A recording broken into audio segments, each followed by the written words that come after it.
Hello guys, welcome to my YouTube channel, and in this video I'll be talking about the mistakes that I did as I was starting out on YouTube. I'm mainly doing this so as to help someone who is just starting out or someone who wants to start out to avoid the same mistakes. So let's dive in.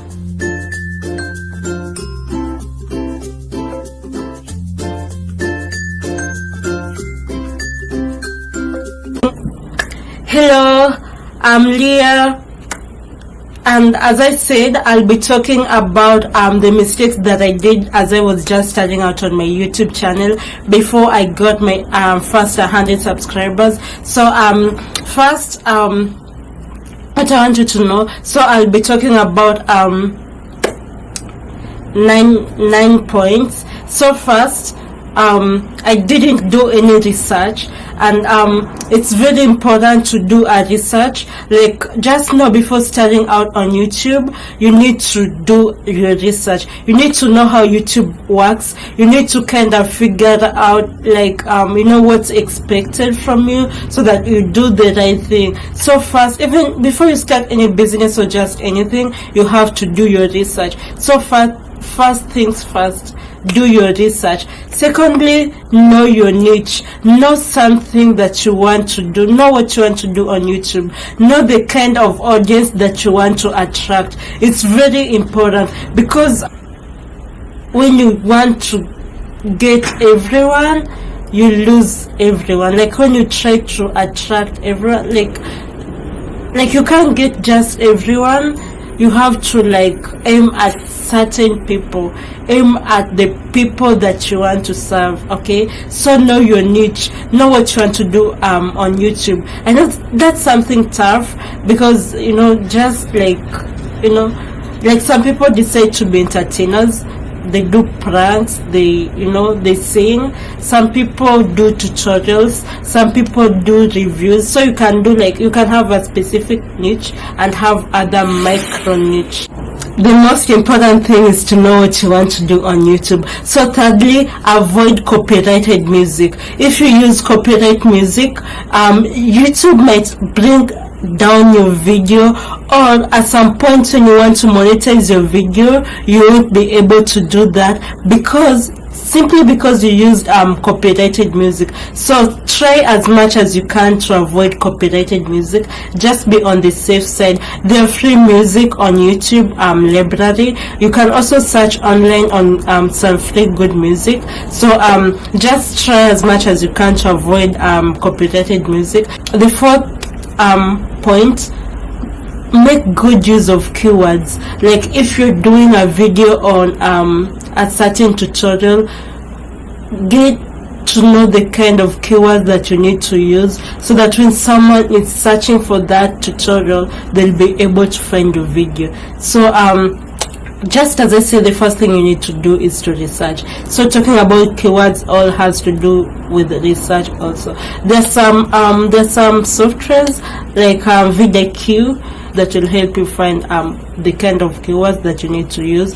But just know that you have to have, like, just know, like, if you're talking about how to cook, on your description, don't say that in this video I'm teaching about how to study. No, your description should be exactly what's happening on the video, and get to know the kind of keywords that is searchable, so when someone searches for that topic that you covered, they'll be able to come across your video. The fifth point, it's about thumbnails. Thumbnails help someone to, it's like a bait, you know, someone can click your video just from your thumbnails. So get to know about thumbnails, learn how to create them. There's this I'll put everything on the description box, so just have a look after this video. There's this software, or I think it may be an app too if it's on your phone. I guess it's I use it as a software. It's called Canva. Canva is very easy to use for beginners, so I'll recommend Canva because that's what I'm using. And you'll know, like, from my first few videos I wasn't choosing any thumbnail, but like check my last 3 videos. I've been using Canva to make the thumbnails, so get to know how to create the thumbnails. If you don't know how to do that, you can check on tutorials from YouTube, or if you have money, you can like hire someone to do that for you on Fiverr. So yeah, just know about thumbnails and how to create them and make good use of them.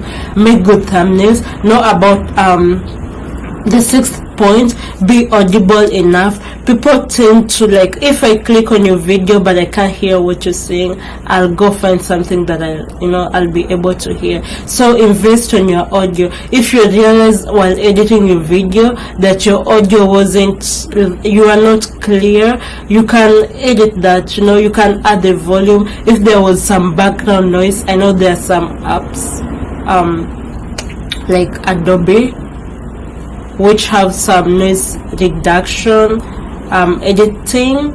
So if you have, like, if you're making video and then, like, where I live, I'm near a road and vehicles pass, so at times there's so much background noise. If you realize, if you're in that situation, you can edit that and remove the background noise.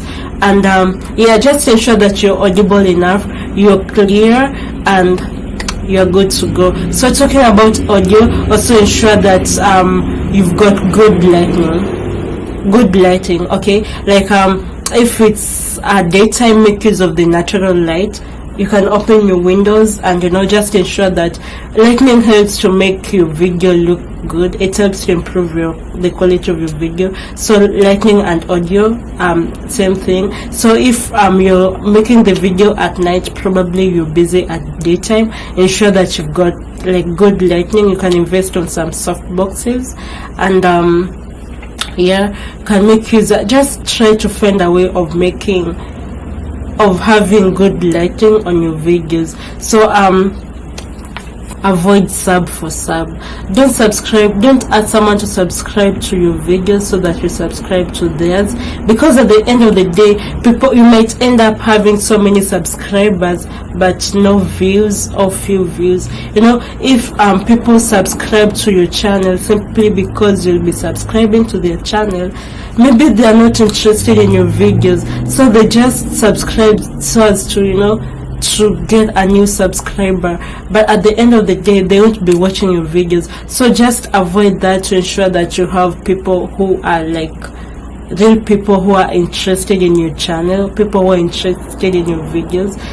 Have them subscribe to your channel, because that way they'll be watching your videos. So yeah, avoid sub. Actually, YouTube guideline, sub for sub is against YouTube guidelines, so that's why it's something that you should avoid.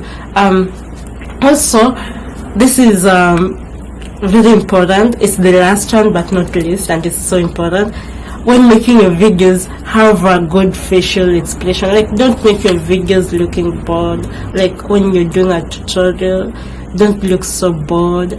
Someone will be like, someone may doze off. So just try to have that smile on your face, have that energy, make someone wanna watch you, make someone want to listen to you more. So have that good facial expression, have some energy when making your videos, and you're good to go. So those are the kind of things that I didn't know when I was just starting on my YouTube, but so far I've had like this is my 15th video that I'm making, and within the 15 videos I've learned all this. I've been like learning things as I go, so for that person who's just starting out, someone who got, when you're thinking of just starting out, I think this might be of help. Get to know what you want to do on YouTube, have good audio, lighting, your content should have some value. That way you retain people, you retain people to your channel. Like, consider quality over quantity. Don't just keep on posting videos every other day if there is less value in them. Make sure that you invest your time to do some research. If you're doing a tutorial, give people valuable information. So that's all for today.